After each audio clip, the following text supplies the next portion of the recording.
Hey, I'm Matt Manny. Thanks so much for joining me for today's devotional from 6 days to Sunday. Today we're talking about seaside breakfasts. In John chapter 21, verses 12 to 13, listen to these words, talking about the story of John and Peter and James and the other disciples. They went fishing once again after Jesus had rose from the dead and showed himself to the disciples at multiple points. But they still had no direction, no drive, no purpose, and so they went back to what they knew, which was fishing. So they've gone out into a boat and they've fished all night and they've caught nothing. And listen to what John's word says. Jesus said to them, he's calling to them from the seashore, from the seaside, "Come and eat breakfast."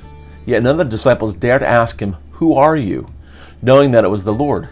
Jesus then came and took the bread and gave it to them, and likewise the fish. What I love about this story is that Jesus made breakfast. Jesus had the ability to make breakfast. We don't even really consider that sometimes. From what we talked about in Peter's story in the last devotional, one of the things that we noticed was this, is that when you've hit rock bottom, when you've come to the end of yourself, when you have nothing to lose, it puts you in a position of humility and readiness to surrender and submit and to believe once again, to be restored. Quote from the devotional is this: "You have nothing to lose and nothing to prove when you've hit rock bottom." And so sometimes God allows us to come to the end of ourselves, just like with Peter. And as he found himself going back out fishing, we find that he had this history of mishaps that led him finally to this place where the braggadocious, the first to act, the first to move, the first to speak, finds himself ready and willing and finally able to hold his mouth, hold his tongue, and to listen for Jesus and listen to what Jesus has to say.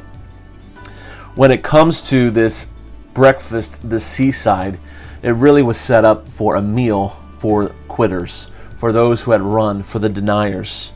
And so Peter, he wanted power and he wanted influence early on, and Peter wanted to be famous. And under all the pomp and circumstance, Peter found that when the rubber meets the road, when it got hot in the kitchen, when things really came into a dire straits scenario, he didn't have the capacity to withstand the pressure.